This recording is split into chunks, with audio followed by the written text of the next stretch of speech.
welcome to the Monkey Nut Punch podcast, starring me, Gareth, your illustrious host, and Keith, equally illustrious host. I've been nice to you, Keith. Yeah, I'm slightly. I was waiting for the insult. It really throws you. Would you like me to read my professional intro? It's my professional intro. Welcome back to the Monkey Nut Punch podcast, your weekly rundown of geeky news, pop culture chaos, and streaming reviews that matter. I'm your host, Gareth, from the MNP.Ninja. We've got one of them. And this week, we've got our first look at John Lithgow, Dumbledore in HBO's Harry Potter remake, Sigourney Weaver's hinting at a return to the Alien franchise, and James Gunn's breaking down how Peacemaker's finale has reshaped the entire DCU. Plus, one Doctor Who veteran paints a grim picture of the show's future. We check the trailer for Marvel's Wonder Man and review Slow Horse's Tulsa King, so grab your magic wands, not too hard. And your Xenomorph repellent, and let's punch in with the Monkey Nut Punch podcast. How's that? Thank you, ChatGPT. Yeah, I know.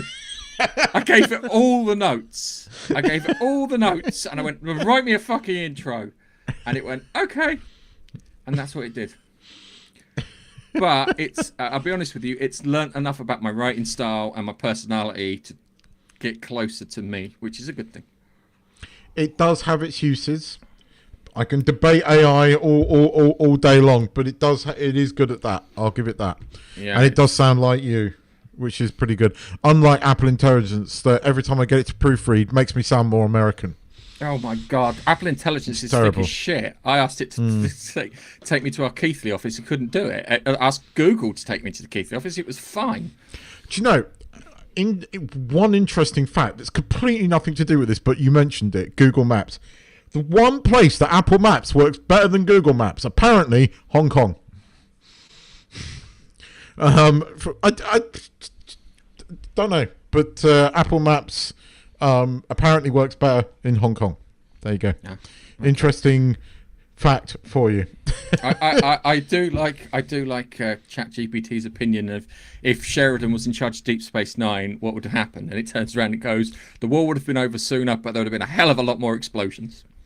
I love that. It was just like it looked like a Michael Bay film, disaster, but it would be over a lot quicker. Dominion would have been put back right in their place. I love that. And then the other one was if Sheridan was in charge of Voyager, it was like they get home quicker and the crew would love him, which was the bit that got me, because I never asked what the opinion of the crew would be. And it's like, they really didn't fucking like Janeway, apparently, according to ChatGPT. Anyway, what have you been up to? What have I been up to this week? Getting up at stupid o'clock in the morning to go into Bangkok for a hospital appointment that was meant to be at 8:30 and turned up to be at 11. That pissed me off. Watching what I've been watching. I watched a lot of Sherlock this week. I don't know why. Just there wasn't a lot other than the usual crap. I've watched a lot of stuff, and so I ended up watching Sherlock again. I've rewatched season 1 and some of season 2. I have an opinion. And I watched the what would they call it? The Abominable Bride, the one where they did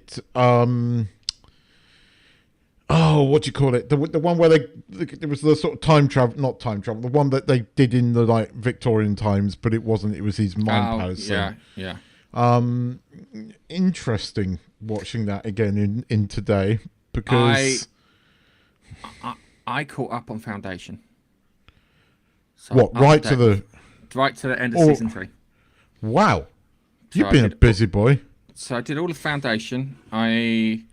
What else did I watch? Tulsa King, Slow Horses, something else which I can't remember. Oh yeah, I started watching Tron Legacy after watching Tron Ares.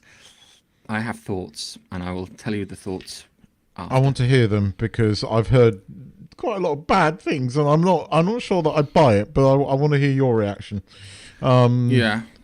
Because I was like, do I sort of book a half day this week and go and see it, or do I, It's not worth booking a day off for.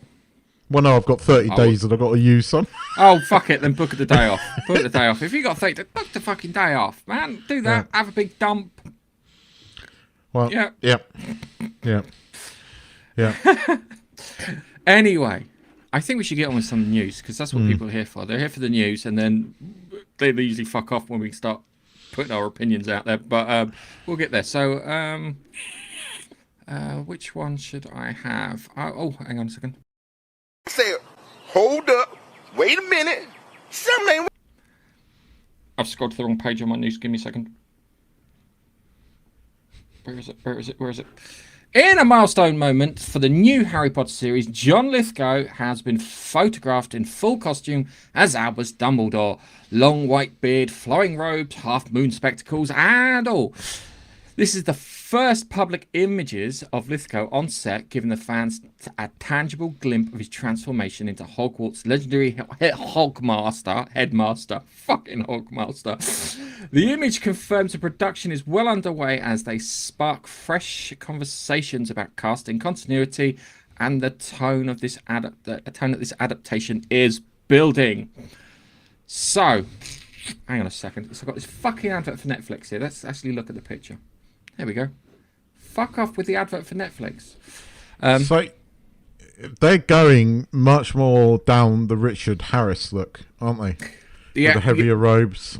You have to understand, when Michael Gambon took on the role, he said he would play it completely. The only way that he'd do it was to play it completely differently. So he wore a purple nightshirt throughout the whole thing. So and had a shorter beard, and looked like if he couldn't beat Voldemort with magic, he would beat him with fisticuffs. Yeah, I quite like that. I like that, as in, like, kind of, well, I know if it comes down to a fist fight, he would fucking take him, or he'd put a fucking damn good fight up. I get it. I like this look. I like that's more how I picture it when reading the book. The heavier robes. But I got a question, and I think I know the answer to this. Go for it. What the fuck's he doing on a beach? Yeah, I was saying the same. Tanith and I were having the same conversation before we started, because she said the only time he's been on a beach is when he was looking for Voldemort's Horcrux. In the first book, he's only seen outside Privet Drive and in Hogwarts. So what the fuck is he doing on the beach? Well, I have a theory. I think they are adding, because she's written like shorts and bits around the books. So she wrote the meeting between him, Nicholas Flamel, and his wife when he's getting the Philosopher's Stone. That is in the TV series because they've cast Nicholas Flamel and his wife. Oh, okay. Well, that makes sense. There is one other moment when he leaves the school, and it's when Harry and everybody else goes down into, or goes into the dungeon to retrieve the stone. And I'm wondering if that is where he was tricked into going. That would make Dumbledore look a bit fucking stupid. I don't like Well, that. but he was tricked into. He left the school. That is a fact. I believe that he. See, if it was the Michael Gambon thingy, yeah, he would turn up, find out he's tricked, you'd hear him yell, "Motherfucker," and then head back to the school. I do actually think John Lithgow is going to be a really good Dumbledore. The trouble is, it's Black Snape can't. I can't get past Black Snape either. I mean, the guy looks the part.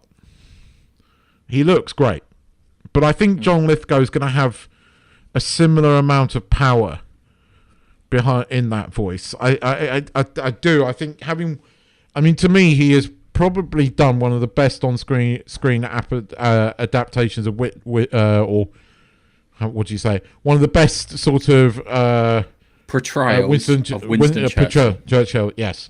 I think he was truly brilliant. Winston Wishful. I'm just shut up, because you're just going to embarrass yourself more, Keith. I'm sorry. You got a bit tongue-tied there. There's another one of Nick Frost as Hagrid, which I think Tanith might be right. I've just seen the comments. You might be right on that. So I don't know what he's doing on the beach then, unless Nicholas Flamel lives on a beach or by a beach. That kind of looks like my. I would say my extended family nephew there, Ethan, more than it does Harry Potter. They're all ginger. That works. I don't know. I think he can. I mean, we're going to know what she's going to be like in a couple of weeks' time because she is also playing Hermione in the audio play versions that begin coming out on Audible in a couple of weeks, I think. See, I'm a bit. Part of me says that's a good sign because they've cast her, but I don't. If the reason they've cast her because she was the best person to do the voice work, yeah, then that's great.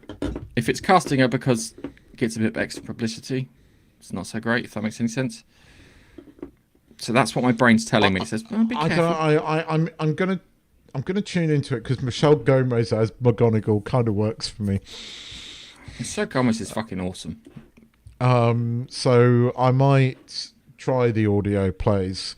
Audible's got some fucking great stuff. I mean, not only does it have the complete works of Sherlock Holmes for one credit, it also has the entire BBC radio collection. Hang on a second. For the one complete credit. works. Is this what complete works of Sherlock Holmes read by Stephen Fry? Yes, I've got one that. credit. I love that. But you also have the BBC adaptations, the radio ones that started in 1989. All of them, one credit. So that's with Michael Williams, Judi Dench's husband, as Sherlock Watson. Brilliant. I mean, like, I grew up on those. One credit. So I've got both. 2 credits. Awesome. That is 100 hours of audio. That's epic. That should keep you busy at the gym, Keith. No, music keeps me busy, and I don't go to the gym. I walk around my village. Don't need to go to a gym to get a sweat on. You just step outside and walk around the village, and you're sweating like freaking. All right. Shall we move on to our next one? Mm-hmm. Women, know your limits. Sigourney Weaver says she recently met with Disney about returning to the Alien franchise. The meeting has reignited speculation that her iconic character Ellen Ripley could reappear potentially in an upcoming film or new adaptation. Weaver was cautious with her remarks, noting nothing is confirmed yet, but her involvement would be a massive signal of the intent of Disney to reconnect her with the franchise's roots. Right, so there was a script floating around that Neil Blomkamp had, and it started years after the Aliens, and it was Ripley, Newt, and Michael Bihn's character Hicks, and they were on Earth, and Weyland-Yutani had a facility which they were doing on, and I think we covered it in the podcast, which had these weird kind of alien costumes so you could blend in and not get seen. I don't know if it's that. I think I know what it might be. It could be Alien Earth Season 2, and they'll do what they did with Mark Hamill. So they'll make a young Ripley turn up. It's possible. No, she should be in the Solomons if you know anything about the Alien. No, I know, but they said that Alien Earth wasn't part of the main canon at one point, didn't they? Alien Earth is not fucking part of logical canon, let alone fucking alien canon. It could be that, you know, they could be doing a Mark, sort of Luke Skywalker, Mark Hamill thing in Alien Earth, where she just voices a younger version of Ripley. I mean, how many times have they killed her on screen and brought her back? Well, she survived Alien Resurrection. I mean, this just stinks of Disney not coming up with anything new. I mean, they're now doing a remake of Tangled, I think. Live action. I mean, live action. I mean, as if Snow White wasn't bad enough. Disney are creatively bankrupt right now. Yeah. Which is a sad shame. I've said this. I don't know. I'm sure I've said this on the podcast. But if you said, Gareth, look at the Alien Predator franchise, the first thing I would do is I'd go to Predator, and I would make Predator 3, and it would be Predator versus the Space Marines from Aliens. That concept alone is enough to make everyone sit up, because you get the Alien bit where it's, we like the Space Marines in Aliens, they were fantastic, and we like the Predator too. That's quite a good matchup, because you can say they're in the same universe, blah blah blah. And then the Predator, the Marines have got some more sophisticated weapons than the Predators normally fight with. You could have a gag in there with the sentry guns, couldn't you?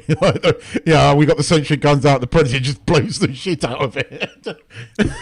You could do that. You've got the smart guns. You've got the fact that they can see in infrared. You've got all the really kind of cool shit and that means the Predator has to up the game. So you get to see new Predator tech and new Predator tactics and whatnot. The Predator was never invincible. It was always clever hunter. But you're gonna get you and me, people like you and I are gonna go and see that because we both played A versus P, and we know we've played Marines versus Predator. We want to see that shit on the screen. Yeah. So I mean, there's loads of people our age that have seen it. You're gonna get that lot, and we have money. So we'll probably go and see it twice. This is the thing. Disney, right? All these fucking stupid American companies that have got these franchises, right? And what do? They aim at the young crowd that have got fuck all money, right? Who can't afford to fucking, a pot to piss in right now, let alone bloody mortgage on a house. Whereas you and I, decent wages, got places. We want to go and see this shit. We'll go and see this. No. Piss those people off, right? And go and target the young people. It's dumb. It's dumb as fuck. But anyway, I diverge, or digress. I'm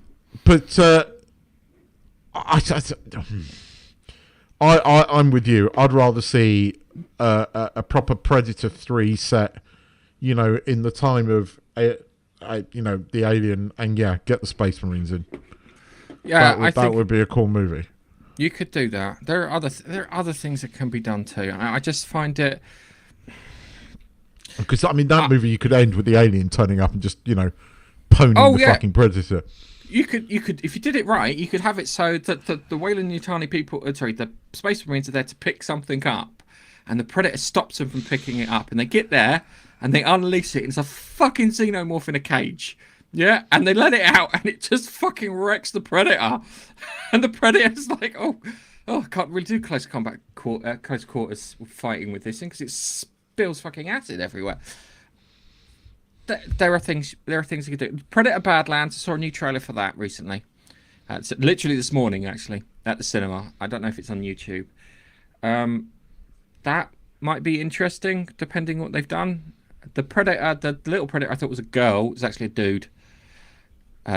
Which is nice. Which is fine. I was like, oh, thank fuck for that.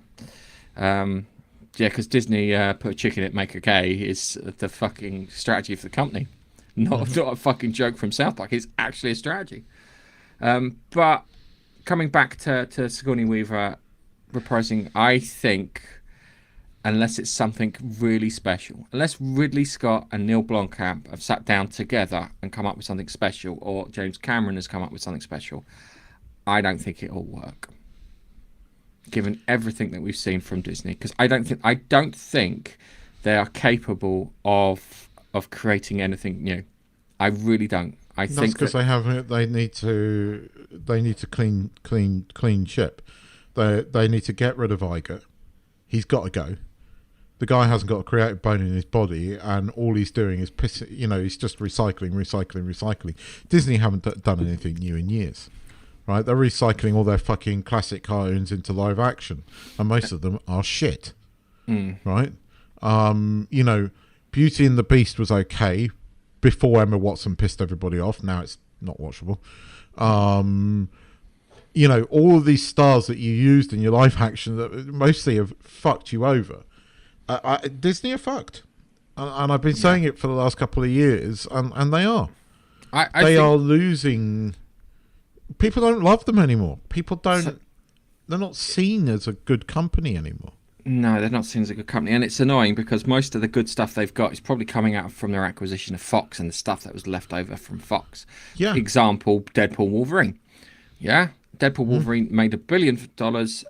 Disney had fuck all to do with it until, I say they had fuck all to do with it. They spent the checks, but that's it, because it was considered a Fox thing rather than a Disney thing. None of this is done under the Disney brand.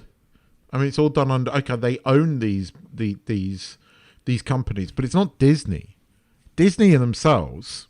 What have they done? I mean, what was their last really prominent movie? There's nothing new. The last prominent movie that was not a sequel. Let me rephrase that. Yeah, so Lilo and Stitch remake. That made quite a bit of money. That did quite well, but... Even though it was fucking terrible. Yeah, because you go back and you look at that, yeah, and it's like, oh, family. So sister fucking abandons the kid to go to university. Not what happened in the original, yeah. Then you've got the neighbour who should be helping out, who's claiming that she's family, doesn't fucking help out. And you're like, I think you're actually broken as an organisation. I genuinely they feel are broken. You're absolutely fucked. And they need to either create some small kind of independent units to create their stuff and keep them away from this Disney philosophy that they're using at the moment, which ironically is put a chick in it and make her gay. But it's a philosophy from the top. You've got. I mean, the shareholders, they kind of brought this on themselves by letting Iger stay last time. What the fuck they were thinking, I don't know. Probably thinking profits, and they're not. I still think they're cooking the books.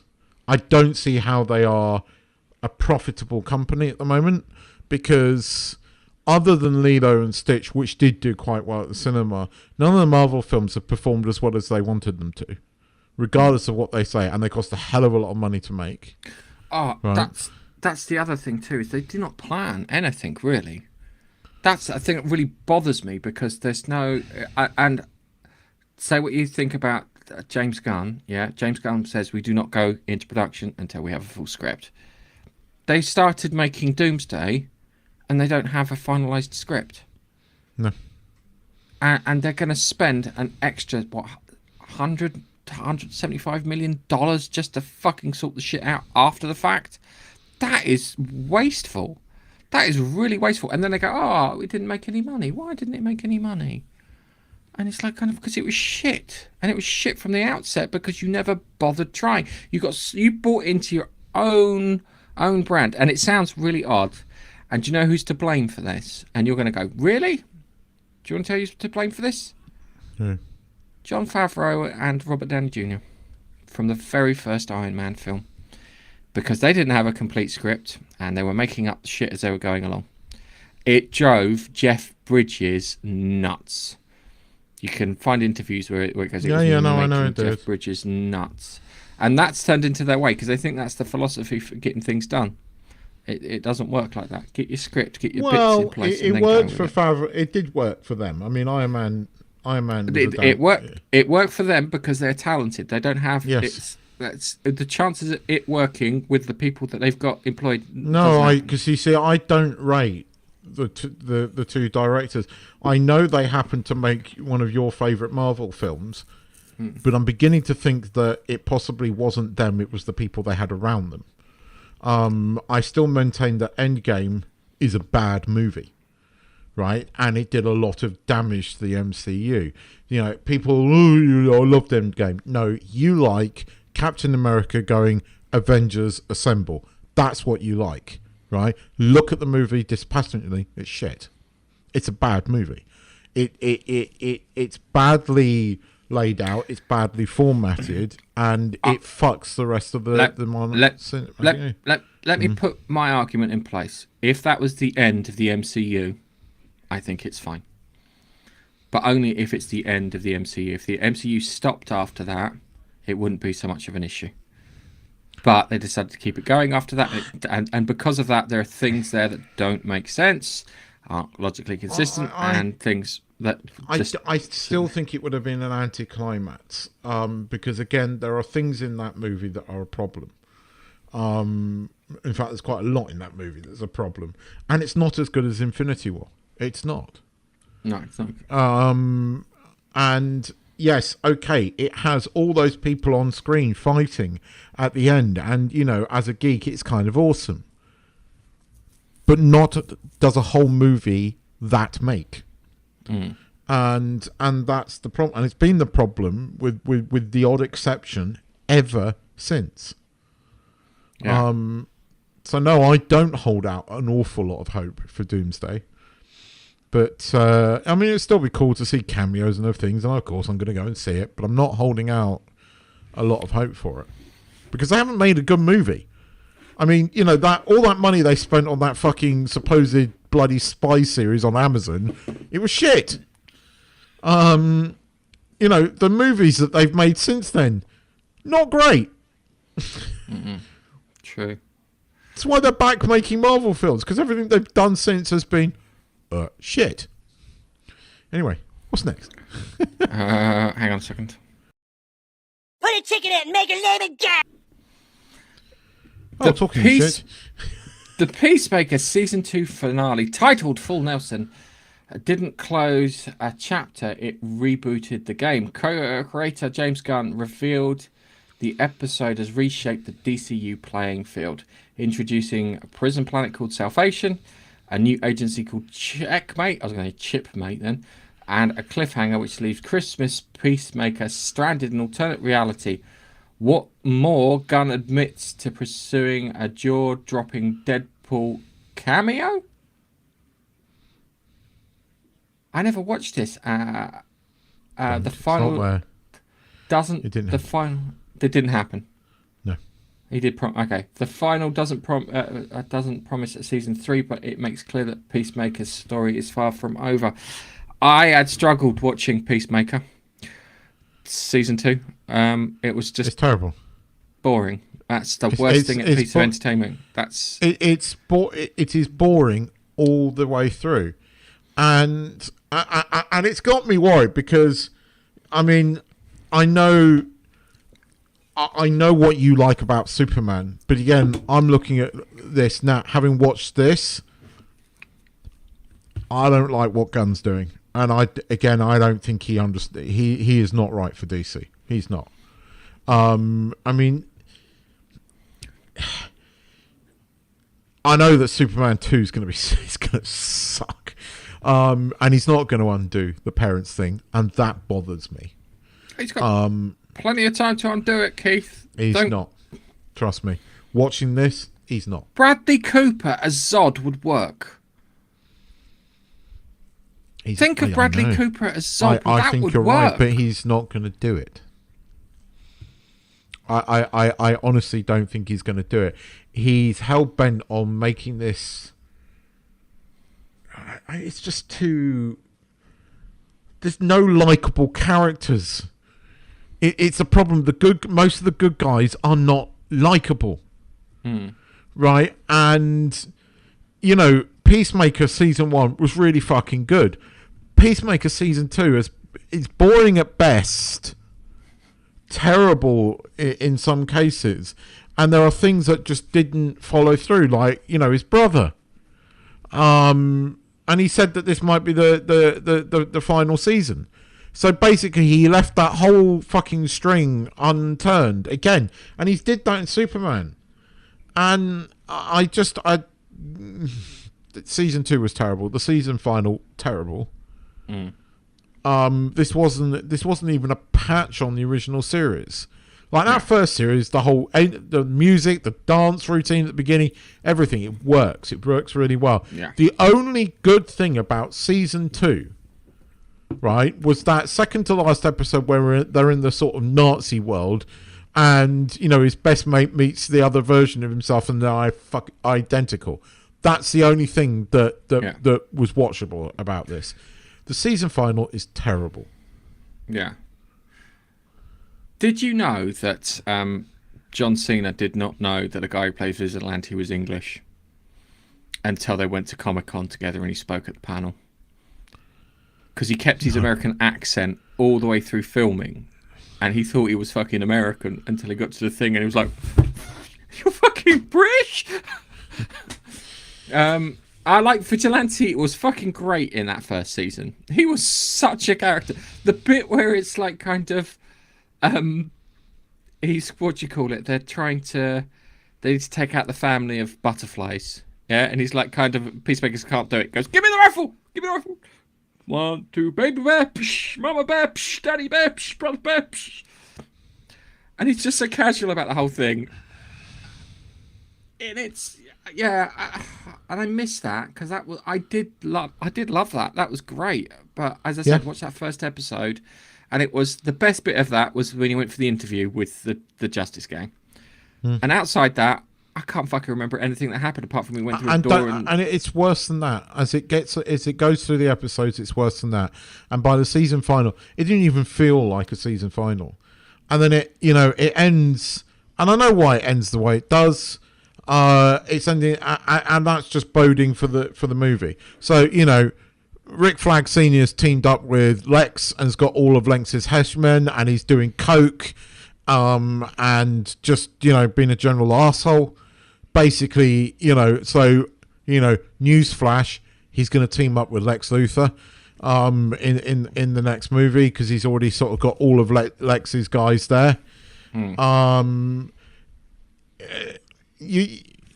it's done in because while these guys are looking for this alternative universe that he wants to be salvation, they're all dying, and he's just sitting there sniffing coke. I think James Gunn wants you to not like them much, but I think James Gunn's morals, we've said this before, are slightly squished because I think he just wants you to not like them. You actually want to kill these people, right? And I don't think that's the emotion he intended, but that's not the first time he's done that because he has a weird sense of humour and questionable morals, which you see in Superman. Because the one thing that really bothers me is the dog mauling Lex. That bothers me, not only as somebody that has dogs. It bothers me on so many different levels. And James Gunn calls himself a dog lover. No, you're not. You've got his sense of humor is weird at times. But there's things in the season final that I didn't like it. It's boring, and I didn't like it. And you end up thinking that most of the heroes are arseholes.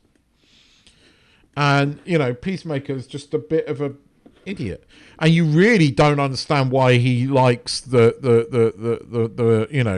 put a chick in it, make her strong in this case. Mrs. Gunn basically. There's lots of things about him giving his brother and his missus work. I'll be honest with you, in comparison to like JJ, he has actually fucking delivered on stuff. We didn't like it, but he did deliver. No, I'll give you that. I mean, but James Gunn's brother usually plays, most of the time, likable characters. I mean, he's playing, what's his face, Max Lord, isn't he? Lord, yeah. So that could be interesting. I always did like his brother in the Guardians movies. But anyway. I could sit here and just slag this off for the next thing, and I don't want to do that. I know where Deadpool would have been. Deadpool would have been one of the alternative universes, which could have been...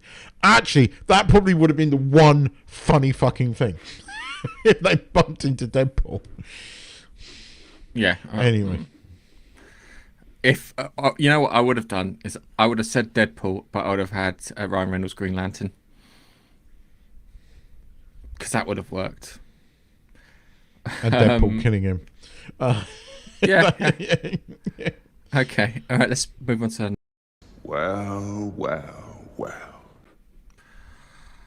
Former Doctor Who writer Robert Shearman, who penned classic 9th Doctor episode Dalek, has voiced a bleak outlook on the franchise's future. Speaking to Doctor Who magazine, Shearman said he feels the show is as dead as we've ever known it, describing it as a pull phase in his relationship with the series. His comments follow the controversial season 15 finale where Ncuti Gatwa regenerated into Billy Piper, sparking confusions and debate over Russell T Davies' current run because it was shit, and it shouldn't be controversial that it was shit.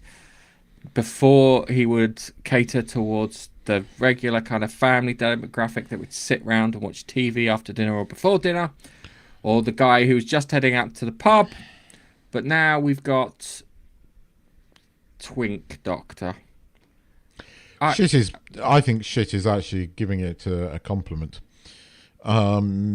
I mean, right from the offset when we got those 60th specials, we knew what we were in for. The 60th, this entire run was about Russell T Davies's ego. It is there on screen. I've said it right from the off. He did not come back to tell good Doctor stories, and surprise, surprise, Disney haven't renewed the contract because everybody thought it was shit. And I could have told you that. Again, like Disney, the BBC don't learn. They do not learn. They're too They busy. rinse and repeat because they think people are going to get so beaten down by it, they're just going to give up and watch. No, they're not, because we live in a world now where there's plenty of other choices. Hold on. I'm going to quote Mitchell and Webb. Hans, are we the baddies? Because they are. They're morally fucking reprehensible as a group of people. Yes. And because of that infectious bad morals is now bleeding into TV. Well, it's been bleeding into TV since, 2016? It's so annoying, because I think if Peter Capaldi's run wouldn't have been infected with that, people would have looked at that much better, even though it's fucking Shakespeare in comparison to this stuff. It is, but it is still infected, and it isn't just... I know what you heard at the Doctor Who. Go and watch Sherlock again. And go and watch it with 2025 lenses on, and you'll go, oh. Trust me, go and watch it, and you'll go, oh. It's all there. Hey, I heard it firsthand from Stephen Moffat himself. But I have bosses, and they make demands of me. Yeah, but it's not just he believes it. You see it with Drac. You see it with that fucking god awful David Tennant thing that was on. I don't, and it's all over Sherlock. It's there. But it's all over it. But it is. Moffat believes in this bullshit. So I don't. I'm. You didn't have to write that. What's her face kept telling everybody she was gay all the time. That isn't just the BBC. That's him. No. I think that's malicious compliance. I don't. I think the reason I think it's no. The reason I believe that's malicious compliance is she does it all the way through up until she meets a load of Romans, and the Romans turn around and go, "Yeah, so what?" is their response. That is their response, because it's like, oh, you need a gay character in it. Okay, fair enough, but you need to tell everyone she's gay. Fine, I'll do it. Everything he has done is since it's the same, and I mean it's really bad in The Abominable Bride. It's like really bad. All the stuff he's done for the BBC though. No, because the BBC thing was ITV, wasn't it?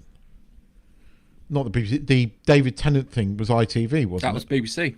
I remember watching that BBC One after 9 o'clock. Dracula BBC. Yep. I heard it firsthand. I have bosses, they make demands of me. It doesn't make me happy. Firsthand. And he wasn't. Well, it doesn't really. I mean, at the Sherlock season 4, behind all these great men is one fucking powerful woman.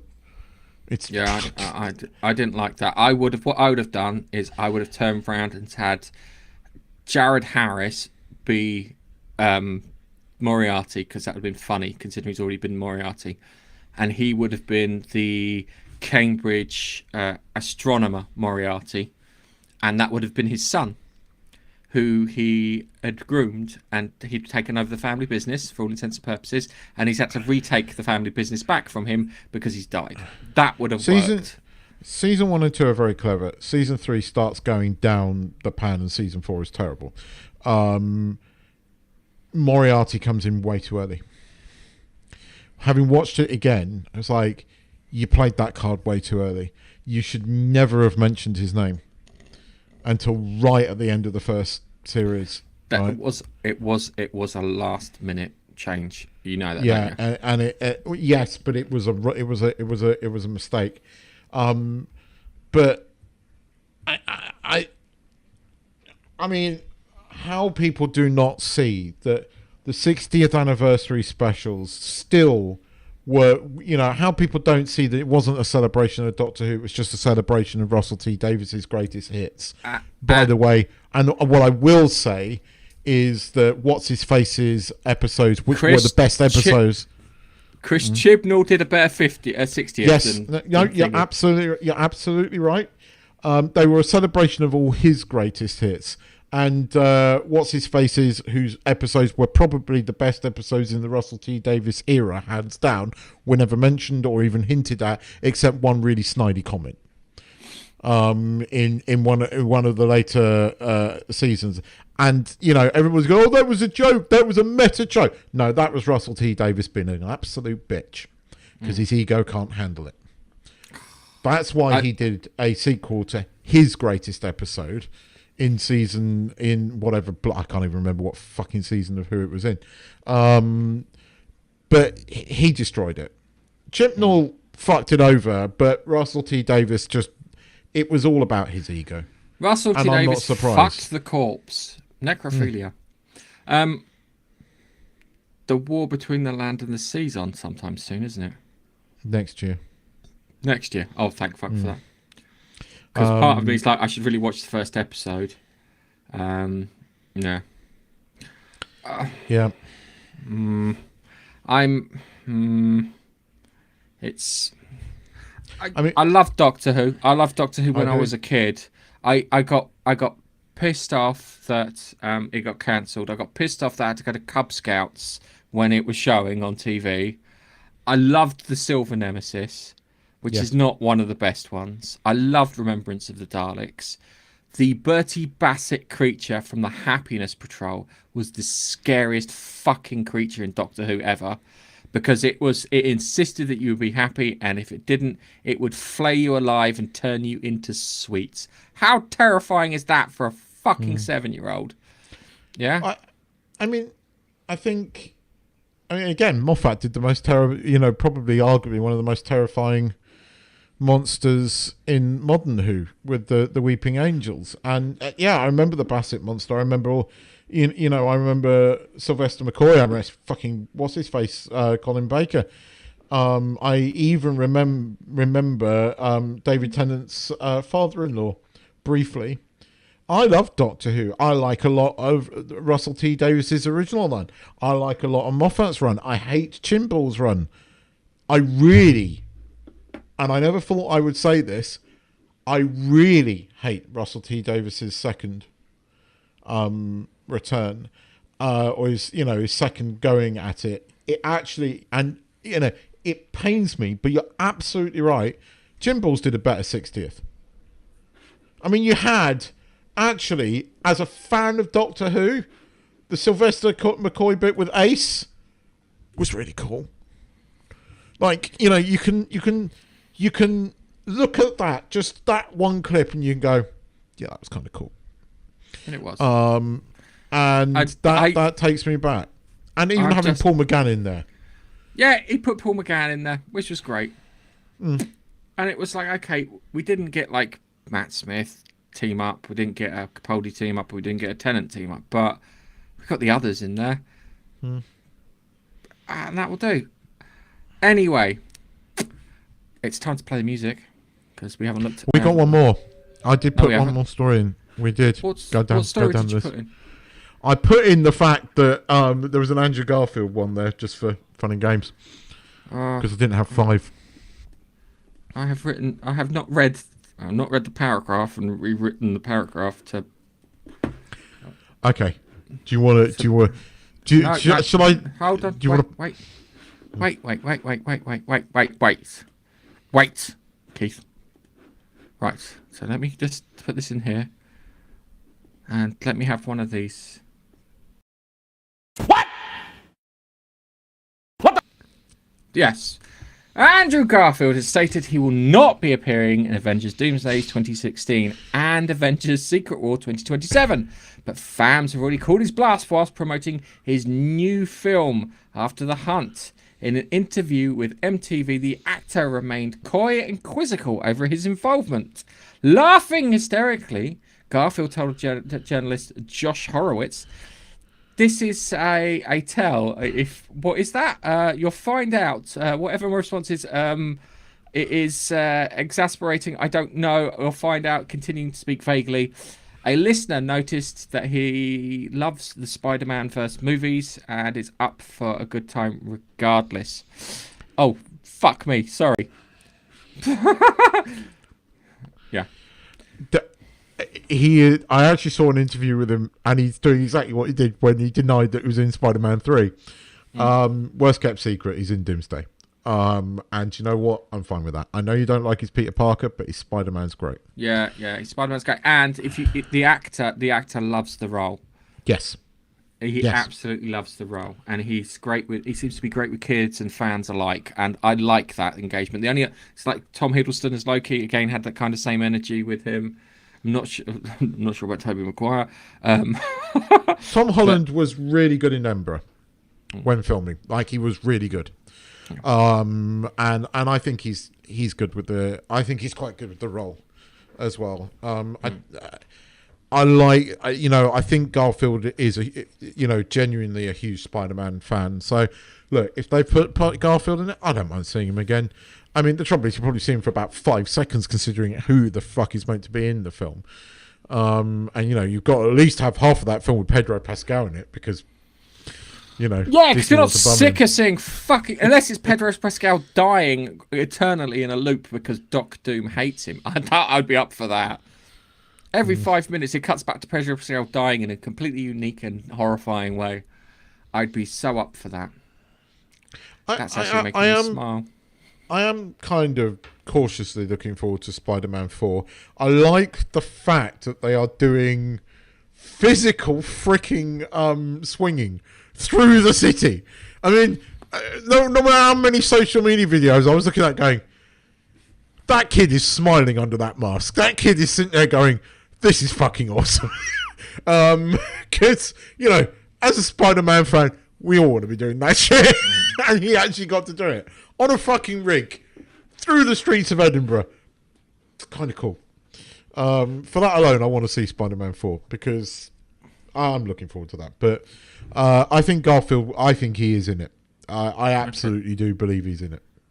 I think this is a denial, not denial, because he knows. You can't deny it, Andrew. I would have put him in Venom 3. I would have put him in Venom 3 because you could give him that fucking third movie that was always promised. Yeah, okay, he has to share the spotlight with Tom Hardy, but fuck me, everyone would have gone mental for that. But he gets his moment in Spider-Man 3. He gets his moment in Spider-Man 3 when he saves MJ, and that is one of the moments that I love about that movie, and it gets me every time. The emotion of that gets me every fucking time I watch that film. And it's, well, again, Spider-Man 3 fixes everything. Yeah, true. Did. Oh, well, we'll find out with Spider-Man 4. Well, yeah. That'll break everything, probably. Hope not, or undo all that good news. So, gold star goes to the missus. Thank you very much. It's almost like you had insider knowledge that I was doing the podcast at a certain time. As long as you feel the AI information is fine. I have my opinions. We will come back to it. Biffa, you're back on YouTube. He was back on YouTube last week. Was he? Then we've got, I like Tron Ares, but I couldn't remember the first 2 films. Yeah. And there's Chuck. Hi, Chuck. I'm a late listener. That's fine. Or it's so late he couldn't. I'll listen later. Okay, cool. Then there's Nigel. Hi, Nige. And we've got to check out John Lithgow. Yeah. And then we've got kind of people talking to us. Nigel is already looking for Horcruxes. Oh, that'd be good. He also was tricked into the London Ministry of Magic. So, yeah. Yeah, true. Laurie's on. Hi, Laurie. Hi, Laurie. A man wearing a dress is so lame. I think they're robes, mate. Did the latest Dr. Scottish wear a kilt? No, he was wearing a skirt because he's an obnoxious cunt. Sorry, did I say that out loud? That's what I meant. That's what. Sorry, the polite words were in my head, and the rude he words is actually came out partly Scottish, but you're right. He's a fucking obnoxious so-and-so. I remember when we used to call him Chris Chinballs. The worst thing is, The worst thing is that we look back at that 60th and we look at Chris Chibnall's 60th and we go, Chibnall did a better job. Tom Holland's face got fat and he lost his boyish look, which is not a bad thing. Yeah, because he is kind of out of school now, and you know he's meant to be a bit older, bit wiser. This is kind of now Just sort of not Spider-Boy anymore. Just note that Keith has not lost his fat face. And I'll leave it there. Just fucking flummoxed you there, man. I need to ask you a small favour. What? I drank 2 litres of Coke at the cinema and I need a piss. Put the trailer on. Okay, I'll put the trailer on. Have you seen this one, haven't you? I've kind of watched it briefly. I try and find new trailers, but yeah, here you go.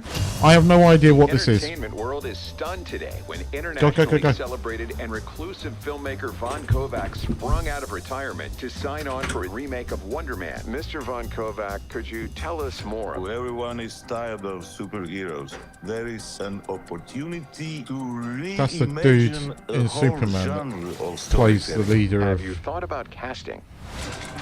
So, that what's that? Israel, not The Israel. audition you were talking about. It's a huge opportunity. I'm auditioning for Wonder Man. Did you hear about Wonder Man? I need to be in this movie. Sorry, you crazy. I was born to play this character. Are you serious? Boo, they are already talking to Leo.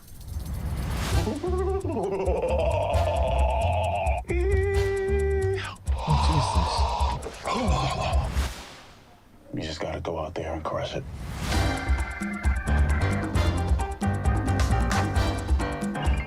What's wrong? I'm trying to come up with a backstory for the character. Well, trust the words. Just show up and say them. That's not my process. Well, your process can go blow a spider. Guy's killing it in there, bro. Where have I seen him before? Pretty sure he used to be a terrorist. You can slate whenever you're ready. Simon Williams. What is this? Reading for Wonder Man. This is not a superhero film. The callback is happening now. Just It's be just normal. a piss It's Marvel. The breakdown is go method. Come Is this some kind of meta Mr. piss Kovac will tape? meet you in the living room. So you are here to meet Von Kovac? Hello, everyone. I want to explore the place between fiction and non-fiction. That's tight. Desperately trying to be fucking Werner Herzog. Make the last movie on Earth. No one will have the balls to make another. And action. Any news from Von Kovac? There is news you'll be the first to know. Unless you call me again, in which So this case is a I will TV never tell series. you. Yep.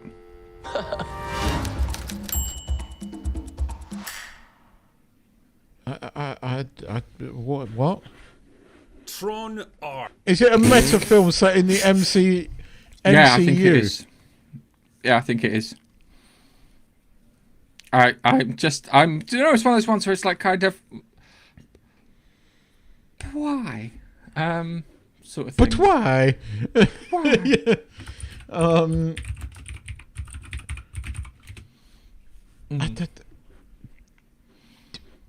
I don't even know what to make of it, because, you know, as much as I like what's his face, I never liked what they kind of did with the Mandarin in Iron Man 3. Although I kind of liked him as what was his name, Tony Slattery or something.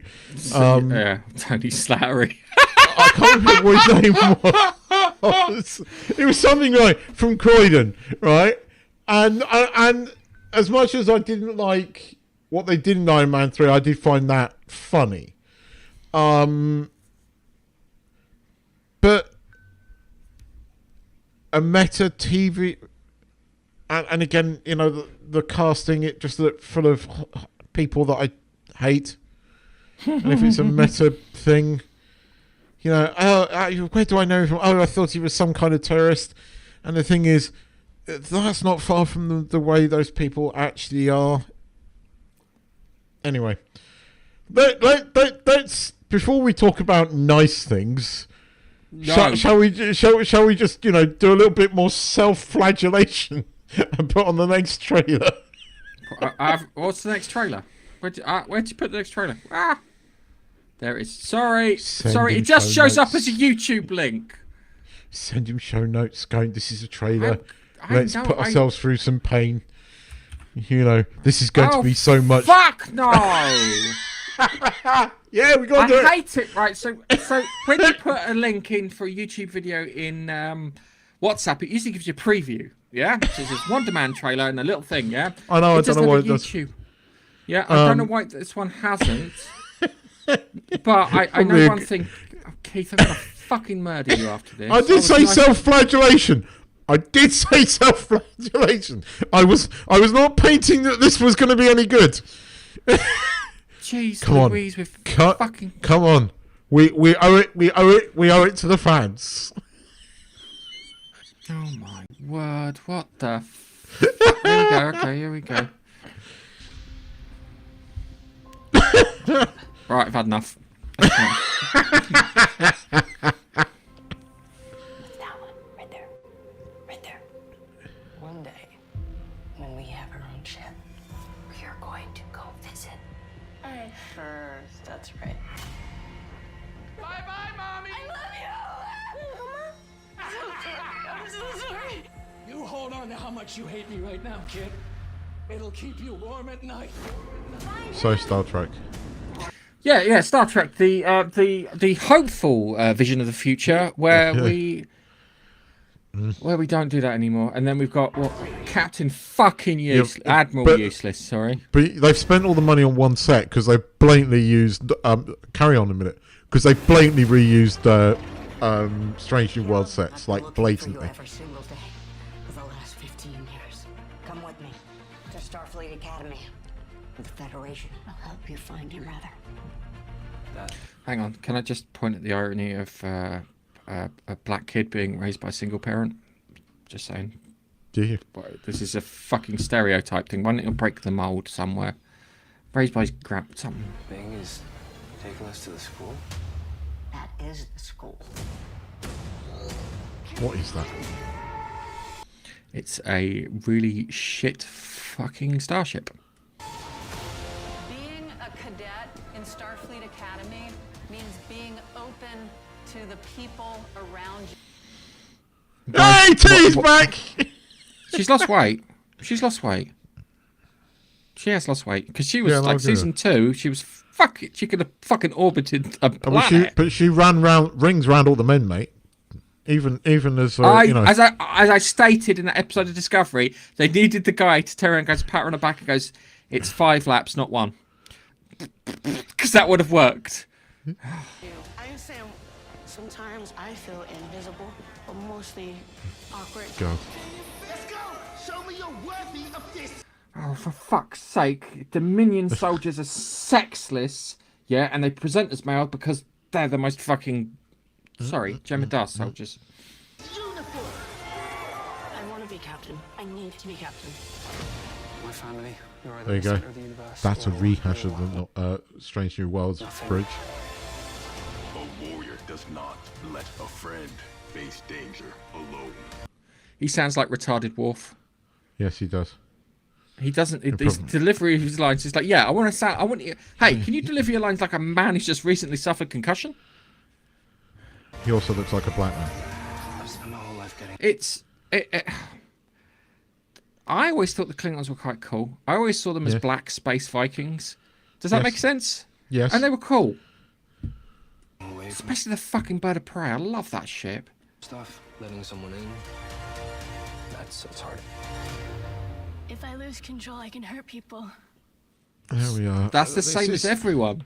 Doesn't scare me. Oh, someone fucking scolding someone with sound. Robert, yeah. Remember me? Remember me? I owe you something. It is coming with a big red bow just for you. Hey, I think he's been listening to the podcast. He's talking about the end of the podcast. Is anybody listening? Man, why does everything have to be a full-on lesson in this place? Because it's a school, Caleb. All right, just that scene there with him and whatever emotion that's a shapeshifter. He's talking to a shapeshifter, not to the thing. Oh, by the way, you don't freeze in space. You boil and freeze at the same time. I know. It's time for you to stop telling the story. Be a part of it. It's so dumb. And again, they all talk like it's the 21st century. It's just bad. It's so dumb. It's badly written. It's, it's diversity, but at the same time, stereotyped.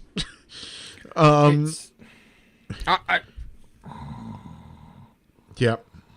Do you know? The reason I put this here is to talk. Oh, you haven't seen it yet. You haven't watched it yet. Oh, you don't know what it's like. Yeah, we do. It's more of the same. It's more of the same. It's more of the same Discovery shit that we've been watching, except there are no likable characters there. No one stands out other than the Doctor, right? And that's because we're going to end up rooting for the fucking bad guy. Okay. Right? Star Trek. Two things that make Star Trek Star Trek.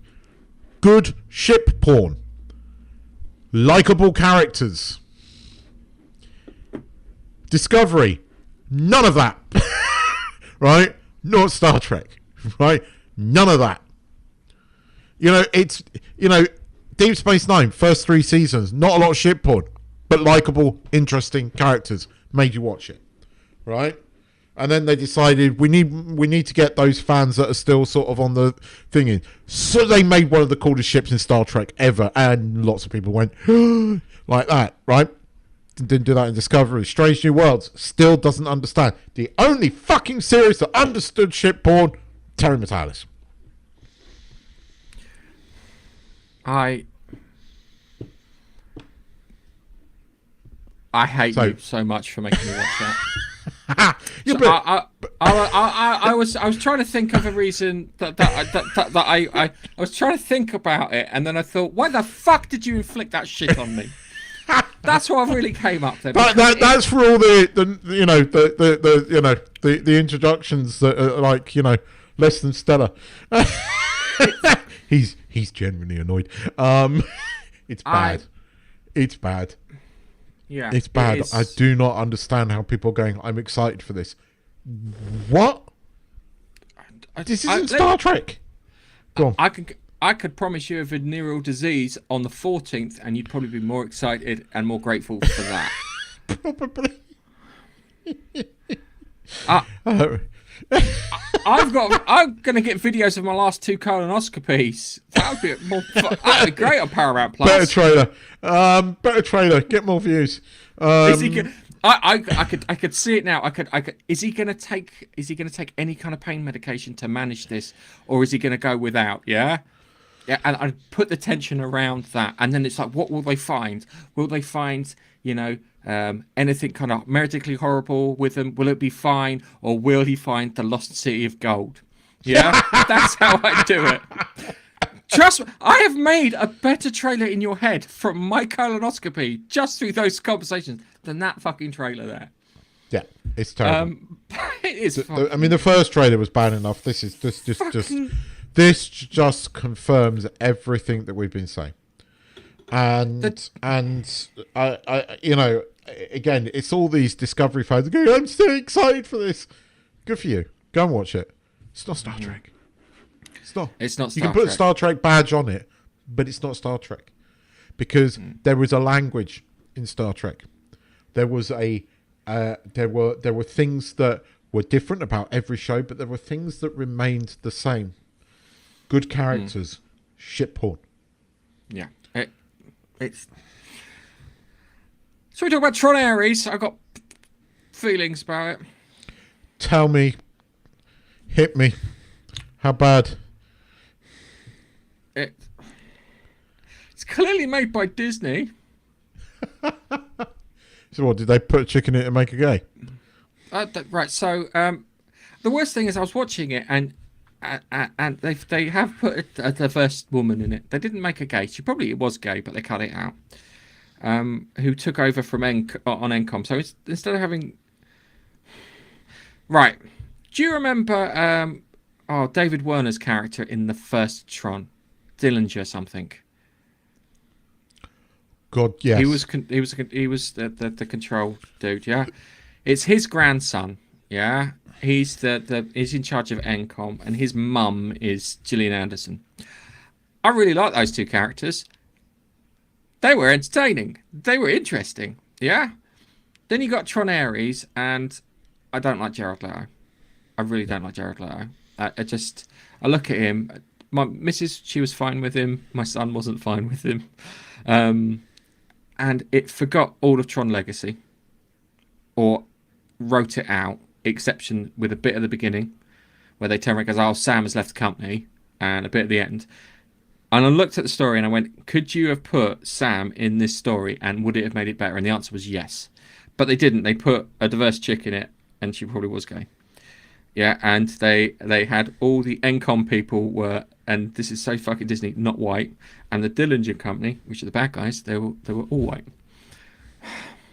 And I'm like, okay, I can see what you're doing here. And if it wasn't Disney and it was someone else, I probably wouldn't have seen that. I'll be honest with you. But I was still, my brain's asking me the question, why isn't Sam Flynn in the story? That was the thing, yeah? It would have worked. And the really annoying thing is you've got Dillinger, and he has figured out how to import stuff from the digital world into the real world. The downside is that everything that gets imported has a shelf life of 29 minutes. Yeah? So it can come into the real world, and 29 minutes later, it'll just decompose. Yeah? And Ares will die, and Athena, who's the diverse black woman in it, she'll die too. And then they get sent back to the world, and then they get rebuilt, and they have to go again. And they're looking for the permanence code, yeah, because Dillinger never figured out how the laser thing worked from the first Tron, yeah. But we know that the permanence code works because Cora survived at the end of Tron Legacy. Okay, so they forgot that. Okay, they forgot that. I'm like, okay. So the Verse Woman CEO is looking for Flynn's thing. Apparently, he put a little bunker in the middle of nowhere, I think in fucking Russia, where he kept a backup laser and storage and everything there, where her sister was working too, who died of cancer, which is tragic. And okay, gives a kind of a backstory and motivation and whatnot. They find the permanence code there in the thingy, yeah. And the funny thing is Flynn already knew the permanence code. We know he knew the permanence code. We've seen it in the other films, yeah. They attribute her sister to inventing the permanence code. So they write Flynn out of it, and they go, yeah, okay. And we know that Clue knew how to make things permanent in there because he was getting ready to import a fucking army to invade the real world. So he knew how to do it. The other thing they forgot is when you have the data disk things, yeah? Actually, hang on a second. He's got one.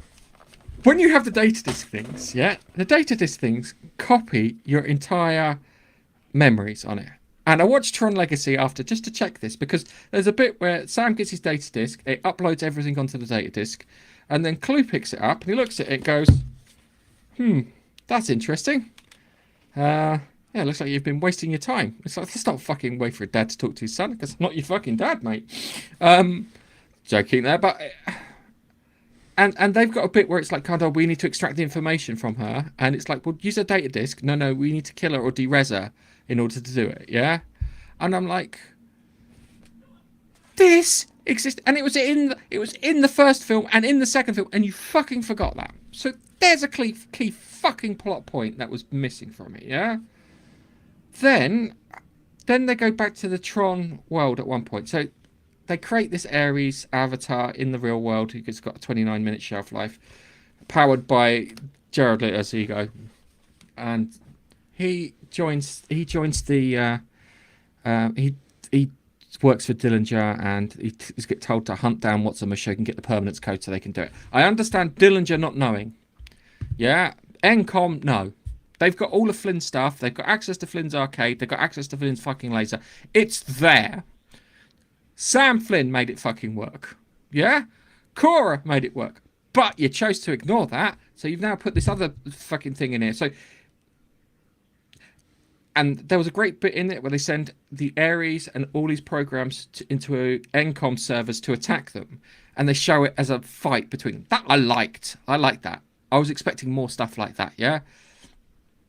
Which was great, hacking. And Gillian Anderson, when she was watching son, Evan Peters, whatever his name was, Junior Dillinger, yeah, she was like having a go at him and whatnot. That was really cool because that kind of made sense. That was in universe logic, yeah? But you've got Ares and he wants to be permanent, he wants to live in the world. That's fine. That's a good story there. But you could have done is you could have had Ares goes out of control. Yeah? He declares war on the real world like Clue tried to, yeah?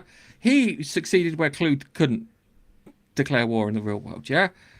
And then they could have just pulled the Tron program into the real world and have him beat him. And you could have done that. And it's just, there's so much wasted potential. I watched Tron Legacy straight away after watching Tron Ares because I was thinking the visuals in Tron Ares are quite nice. And then I went back and watched the Legacy ones and I went, there's something about these visuals that feel a bit more like someone cared about what they were doing in comparison to the Ares visuals. It's worth a watch if you're bored.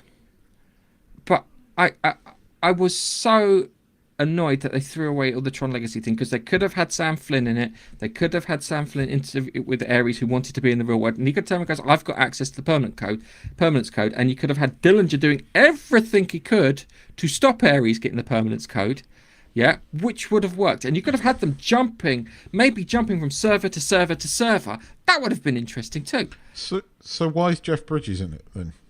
Oh, because at one point Ares, because of his the fact that he decays every 30 minutes, gets imported into the Tron thingy, and they ignore the fact that Legacy ever happened. So it doesn't look like the Legacy world. It looks like the 1982 world.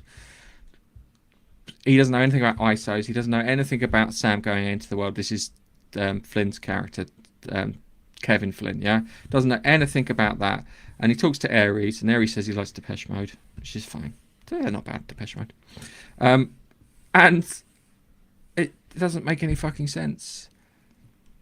He goes, oh, here's the permanence code, because I've got it. But it still gets attributed to What's Mush's sister. And then when they get through with it, there's not any limits on this code, yeah? Where it should be, there should be like, it's like the replicators in Star Trek, yeah?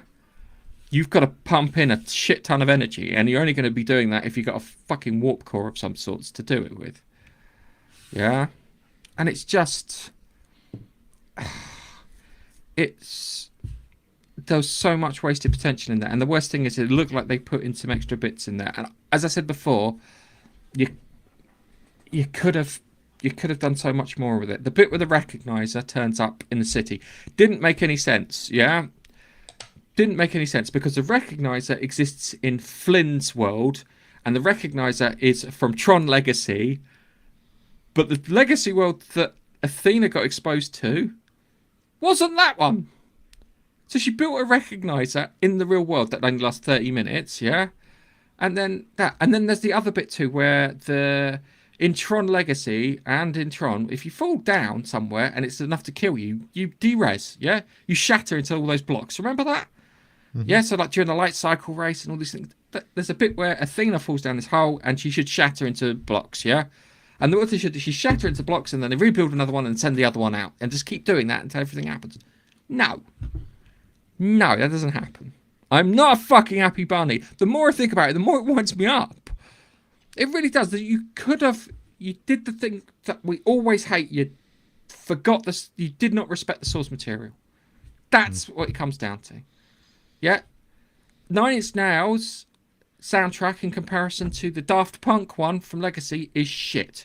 It is literally one track that's spread out across one that thing entire everybody said that it's really good. No, it's not. It fucking isn't. It really fucking isn't. It is. Oh, what's the track? Because I've been listening to it, and I'm like, I could listen to the Tron Legacy soundtrack all day, and I think I have done. Yeah. What is it called? There's one track that they keep playing. Not silent.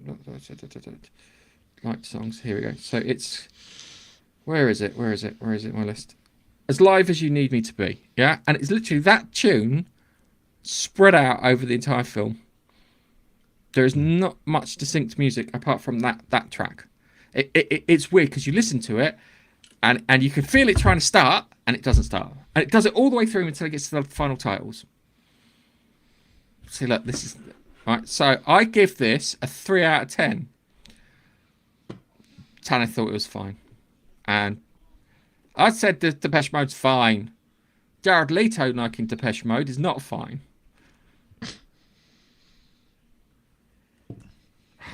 I thought they found the permanence code hidden in Flynn's old server. Yeah, but that didn't stop her from being credited for inventing it. So, yes. Anyway. No! Just fucking no! That's what I want. That's what I want. If they ever released it as a DVD or Blu-ray or something, and it's got like kind of, oh, excellent from the Sun, 4 stars. Brilliant from the Times, 4 stars. Just no. 3 out of 10. Gareth, Monkey Nut Punch podcast. Just no. It makes me angry. I'm getting angry. I watched Tron Legacy after, and I just went, "This is good." Yeah, it was. Like, for fucking. She's trying to wind me up. She's trying to wind me up. What will wind you up is when she tells you that McDonald's burgers are better than Burger King burgers. No. We're not going. It does wind him up, by the way. I think. Anyway, let's talk about something. Right. What do you want to do? Tulsa King or? Have you seen the latest Tulsa King? Is in episode 4. No, but I really liked episode 3. It comes out today, and I've been a busy boy. Told you like episode 3. It's just starting to kick off now. Yes. So we've got you got the subplot with the FBI guy and the bomb maker, which I think is going to cross over into the main plot. You've got the kid who he always gets beaten up. I can't remember his fucking name now. I can picture him, I can hear him moan, and I can see him hiding in that Tesla truck getting shot at. I cannot remember his name, which is annoying. Yeah. And I've watched like 2 seasons of him, and I've enjoyed him as a character, but I cannot fucking remember his name. Got him where he gets beaten up. He gets beaten up. He gets the resolution from that's quite nice. He gets beaten up. You've got you got that happens. You got the thing with the subplot, and there's a great bit where I think where Sylvester Stallone and his actual sister are arguing in the kitchen, and they sound like properly sound like fucking siblings, which is really good. And I like that. His real sister. I think that's his real sister, yeah. Oh. I mean, I liked the scene between when they come to attack him when they come to attack the car sale guy, and I've forgotten his name as well. And he just kicks the living shit out of the both of them.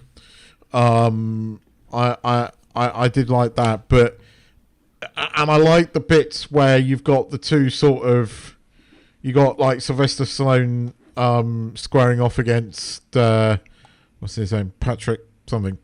No, it's the other. It's the other. I think his daughter's. It's his daughter, not his sister. I do. You know, again, I've enjoyed Tulsa King season 3 so far. I will watch episode 4 afterwards. I will try and watch episode 5 ahead of next week's podcast. But season 3 has been good. I'm just waiting for Samuel to turn up.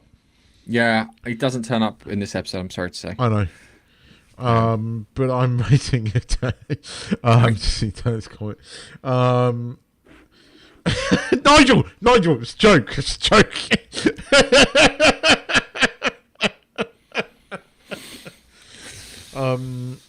And if we're going to get onto that subject, you need what do they call themselves? There's another brand that's better than Burger King. I've forgotten them. Shake Shack. Shake Shack. GBK is better. Yeah, but that's more gourmet. Shake Shack milkshakes. Oh, Shake Shack sounds like a place you go for a wank. It's American. It's a kind of slightly... It's in between McDonald's and GBK. Still sounds like a place you go for a wank. But anyway, you Slow Horses. So you called it. The current mayor is dodgy, and his son is on it, and it's all something's happening. I don't know what level of dodginess he is though. Fucking love the ending of this episode. He's sitting there telling his real story, and I'm going, this is bullshit. Why is it bullshit? Hang on. And it's when she stops him smoking, I'm like, I think I know what's about to happen. And it happens. It was brilliant. And I love his reaction. Fucking hell, you were listening for once. I love that. I love that. So what's it? So you've got what's the mush from the dogs? He's holding them all up, and she fucks off, leaving her girlfriend in charge or whatever. And they fucking absolutely do a number. I love the fact that they do a number on it. And the worst thing is, I think that story is true, and the way that they put it across that you think it's true, and the seed of doubt that you do is the bit where you've got Jackson Lamb. I can't remember the woman's name. Who's the woman's name he's picking on? Like, just Charles' partner. I'm gonna fucking Google it. He tells a story, and she goes, "Is that you in the story?" And he just goes, "No, it fucking wasn't." But she looks back at him like she his bollocks. And he's got a chip on his shoulder about something, and he hates Cartwright Senior because of something, and it's not just a Charles partner thing, because the Charles partner thing for him is like normal fucking business, but there's something else that's kind of got his goat, shall we say. Roddy is fucking awesome. This episode was just genuinely brilliant. He's so fucking self-delusional in places. It's quite amusing. The bit when he's in the room. Standish. Yeah. The bit when he's in the room is in the sort of interviewing room is great. I like the stuff with Claude again. He's just such an asshole. The way they did the thing with the explosion was great. Yes. They had him standing in the corridor with the window, and then you saw the explosion go off in the reflection of that window, and that was good. It has been a bit darker, but there are moments. I mean, again, you've got to have a Jackson Lamb fart joke in there, at least one fucking one in every season, right? And again, it was great. It was great. But I like, she gets the one over on him at the beginning about the gun, but you're like, that's just Jackson Lamb. He's gonna come back. And again, that whole story where he's got them on the hook, I loved it, and I loved the escape. So I don't know why Flight still has a job. She has been more embarrassed than Duffy was. Yes. Yeah. She has been more. I think she's heading to Slough House at this fucking rate. I think she is as well, and I think that's going to be the thing because they've got you've got Psycho Geezer, but he's not going to last forever. He's right though; it is the playbook. But the mayor is dodgy. The mayor is fucking dodgy, and it is an absolute bloody takedown of Sadiq Khan, and I love it. It's a not so subtle takedown of Sadiq Khan, and it's very it's not so subtle. I think Mick Herron doesn't like Sadiq Khan. I feel a little sad for Nick Mohammed because he gets to play some assholes. Yes, he does. So, but he does it well. I again loved the episode. This one there was some laugh out moments in it. Again, Jackson Lamb, such an arsehole, and I love him. I hate him, but I love him. But again, a bloody good spy. That's the thing. Through all the crass stuff, he is a very good spy. But now the inhabitants of Slough House are out in the world. How can they fuck it up next? That's going to be interesting. I think that Diane, I can't remember her fucking surname. Diane, Taverner, that was it. Yeah. Taverner is making a move on Claude's job, but she is making it out that she's leaving, and then she's like, "Oh, I've got another job. Oh, Claude, you've been stitched up by this journalist. Oh, I better take over." I think that's what's going to happen because I think she's that kind of. Her and Lamb are very good at playing the game. The two of them, they're very good at fucking playing the game. Lamb is better at playing the game. Because I think even his fucking demeanor is designed to put people off him and cause people to purposefully ignore him as a character. I think Roddy's gonna. I hope Roddy's not gonna fucking die, because I still want him there. No, Roddy's not gonna die. Wait to season 4, Nige. No spoilers. Oh, Nigel. You're talking about Spider, yeah? I'm not going to ruin anything for him. Not going to ruin it for him because it's a pretty good twist. Roddy's not going to die. You can't kill Roddy. You can kill characters, but I don't see them killing Roddy. It's like Roddy. It's Roddy, River, Jackson Lamb, Standish, and Diane. You have to have those in it for it to work. Yes. Everyone else is prunable. Yes. Even Shirley. Even though I do like Shirley, because she's like this tiny little. I got a feeling that she's cut her hair so she can look like a stunt person who's a dude. Maybe I don't think I think podcast guy is going to get it. Unfortunately, but he's going to do something heroic again. Yeah. I got a feeling he's going to have like a fucking like standoff. Yeah. And it's. I think the other thing too is we haven't. There was a clip where because you just shot the guy, you killed him, you psychopath. Yeah. I think he's going to kill someone, and you're gonna look at it and go, "This is completely justified." I'd probably do the same in the situation, but at the same time too, you've got River who's kind of got his morals and whatnot.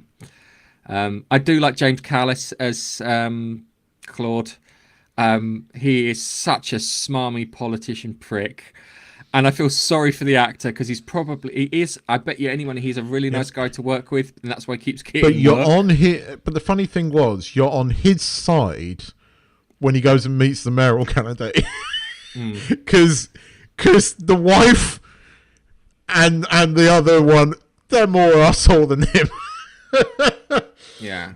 So you're kind of like, yeah, all right, yeah, he was justified in that. Yeah, it's good. It's character driven. I think it took 2 episodes to properly get its boots on and start moving. The first episode was set up. The second episode was good. The third episode was brilliant. But then Horses is like that a lot. But the next 3 episodes, I think, are going to be good. When's What's-Her-Face coming back in? She's got to come back in. Even if she's going to come back in and die, she's got to come back in.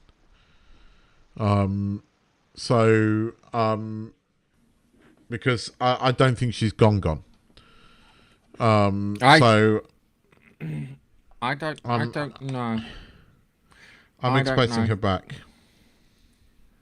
Because she went off to film something. But I'm expecting her back. They're probably because they're going to need a new base, so they're probably going to pile around her house, aren't they? Yeah. So where can we go? I thought that she was gonna keep Roddy safe in like a safe house sort of situation, because that would have been fucking nightmarish for her. They're going to break Roddy out, aren't they? I mean, it's obvious. Oh, they are. And this is the bit why, and it's not like something that River can do it quite easily. So River and Co between the two of them can probably do it. And it's gonna be the dog's lass. They're gonna fucking, because she's like fucked up. So but they're gonna convince her that they're right, which they are. So she'll help him. She'll help break Roddy out. I can almost guarantee that's what's going to happen. We'll wait to see, because it's I do. They are fantastic characters. I really do that. The one who got shot in season 2 when meeting with the Russians. No, yes, we know. No, we know who you mean. We know we who mean you Spider. We need Yep, Spider and we know who you Spider. mean. Trust me, you'll be happy. Oh, you'll be happy twice over because of the setup he does with River. Yeah. And he gets fucked over for that, and that's great. Anyway, my audio fucking dropped out for a second, which is really annoying. I hope. Right, so Mike no is the same. DS9 this week because you didn't have time. I didn't have to. I watched Tron Ares. And I suffered from terminal disappointment. And the more I think about it, the more it annoys me. So I'm going to stop thinking about it. Go down, Burger King. No. Anyway, let's wrap this bastard up and put a bow on it. Yes. Thank you for those who've tuned in. Thank you for those who have downloaded the podcast and listened to it. We don't get our stats as much as we should do, but all of a sudden we get dropped like a couple of thousand fucking listens on a single day, which I know is bullshit. Yeah. Fucking... I don't know what's going on with podcast stats. They're fucking terrible. And on that note, it's goodbye from me. It's goodbye from me. I will see you next week. Bye-bye.